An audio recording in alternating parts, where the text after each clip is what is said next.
Assalamualaikum warahmatullahi wabarakatuh. Welcome back to Resensi. Apa sih gelombang demokrasi ketiga itu? Awal gelombang ketiga dimulai di Lisbon, Portugal pada hari Kamis 25 April 1974. Militer merupakan otak utama dan pertama yang memulai misi kudeta tersebut. Demokrasi yang dituju oleh Huntington sebagai penulis bukunya bukanlah demokrasi klasik yang bertumpu pada kehendak rakyat untuk mencapai kebaikan bersama atau demokrasi substantif, melainkan lebih kepada demokrasi ala Schumpeter yang lebih kepada perjuangan politik mencapai suara rakyat demi memperoleh legitimasi menjalankan kekuasaan atau demokrasi prosedural.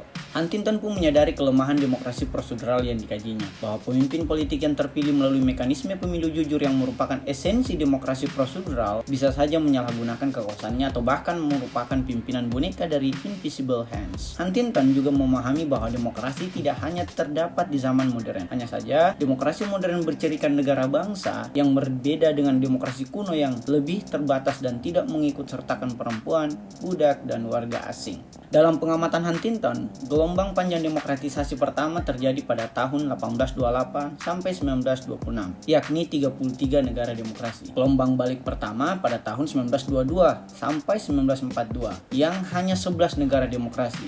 Nah, gelombang pendek demokrasi kedua pada tahun 1943 sampai 1962 bertambah lagi nih menjadi 51 negara demokrasi. Sementara gelombang balik kedua pada tahun 1958 sampai 1975 berkurang menjadi 29 negara demokrasi. Dan kita sekarang berada pada gelombang demokratisasi ketiga pada tahun 1974 hingga pada waktu yang belum ditentukan sampai sekarang ini, yakni 62 negara demokrasi. Jika dipersentasikan berdasarkan jumlah negara, maka pada gelombang demokratisasi pertama 45,3%, gelombang balik pertama 19,7%, gelombang demokratisasi kedua 32,4%, gelombang balik kedua 24,6%, dan gelombang demokrasi ketiga 45%. Dari persentase tersebut menunjukkan bahwa tidak ada satupun masa di mana negara demokratis lebih banyak ketimbang negara non-demokratis. Namun seiring pecahnya Uni Soviet, kebangkitan negara-negara Asia Afrika, dan peristiwa-peristiwa di Timur Tengah, bukan tidak mungkin Huntington harus merevisi datanya dan menempatkan demokrasi sebagai satu-satunya permainan dalam kotak yang membuat demokrasi memenangkan pertarungan global dan mengakhiri sejarah.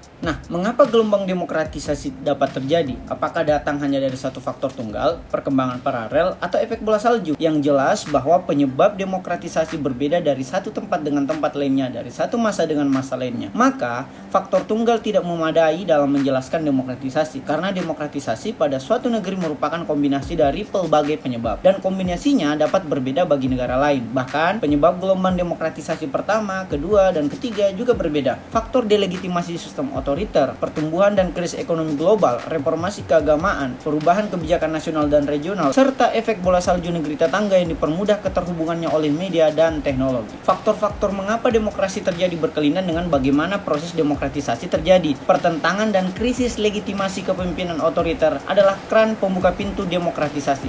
Proses transisi pun dimulai ketika rezim otoriter tumbang. Kemudian munculnya kelompok pembaharu yang memperoleh kekuasaan. Para pembaharu biasanya hanya berkuasa sebentar disebabkan oleh kegagalan liberalisasi. Kelompok pembaharu dapat bertahan jika dapat menaklukkan kelompok konservatif yang menumpang dalam sistem demokrasi tersebut. Salah satu cara menaklukkan kelompok konservatif adalah dengan mengikut sertakan kelompok oposisi. Huntington juga membedakan antara transformasi, replacement atau pergantian dengan transplacement. Jika transformasi lebih kepada perubahan sistem otoriter ke sistem demokratis, dan replacement merupakan konflik internal para pejuang demokrasi yang didominasi oleh kelompok konservatif atas kelompok pembaru, lain halnya dengan transplacement, yang merupakan aksi bersama pemerintah atau kelompok pembaharu moderat dan kelompok oposisi.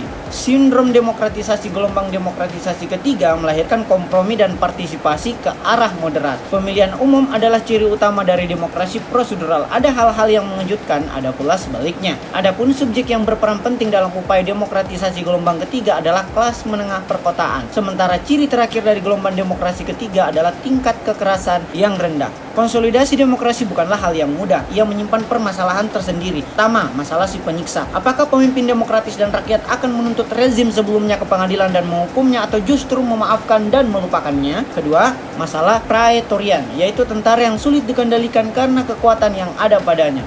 Masalah tersebut dapat diatasi dengan memerhatikan program lembaga militer yang berisikan janji dan ancaman dalam 5 aspek, yaitu tuntutan akan profesionalisme, misi, pimpinan dan organisasi, jumlah dan peralatan dan status mereka. Ketiga, masalah-masalah kontekstual seperti kekecewaan pada pemerintahan demokratis hingga nostalgia terhadap sistem otoriter. Setiap negara demokratis baru pasti mendapati masalah konsolidasi demokrasi seperti ini. Tugas utama pimpinan negara demokratis dan rakyatnya adalah mengembangkan budaya politik demokratis dan melembagakan perilaku politik demokratis. Kemanakah gelombang demokratisasi ketiga menuju? Apakah ia berlanjut, melemah, atau justru berubah dan membawa kita pada gelombang balik demokratisasi ketiga? Kita harus belajar pada faktor-faktor yang menyebabkan terjadinya gelombang balik pertama dan kedua, yaitu lemahnya nilai-nilai demokratis di kalangan kelompok elit yang utama dan khalayak umum, serta krisis atau ambruknya perekonomian sehingga berimplikasi pada konflik sosial yang mengingatkan kembali rakyat kepada mekanisme penyelesaian sengketa ala militer. Faktor lainnya yang juga patut dipertimbangkan adalah polarisasi oleh pemerintahan berhaluan kiri, lumpuhnya hukum akibat terorisme atau pemberontakan, intervensi atau penaklukan oleh suatu pemerintahan aslinya non-demokratis, dan efek bola salju dari negeri lain, utamanya negeri tetangga. Faktor politik, budaya, dan ekonomi merupakan katalisator bagi penghalang atau pendorong demokratisasi di banyak negeri. Akulturasi nilai-nilai kebudayaan antar negeri merupakan alternatif bagi perkembangan demokrasi. Di sisi lain, pertumbuhan ekonomi nasional dan global, serta kepemimpinan politik nasional dan regional akan menjadi resep demokratisasi lainnya. Institusi ekonomi politik inklusif merupakan indikator negara makmur, sementara institusi ekonomi politik ekstraktif merupakan indikator negara gagal, atau paling tidak jalan menuju gelombang balik demokratisasi ketiga yang non-demokratis atau otoriter. Ada pertanyaan?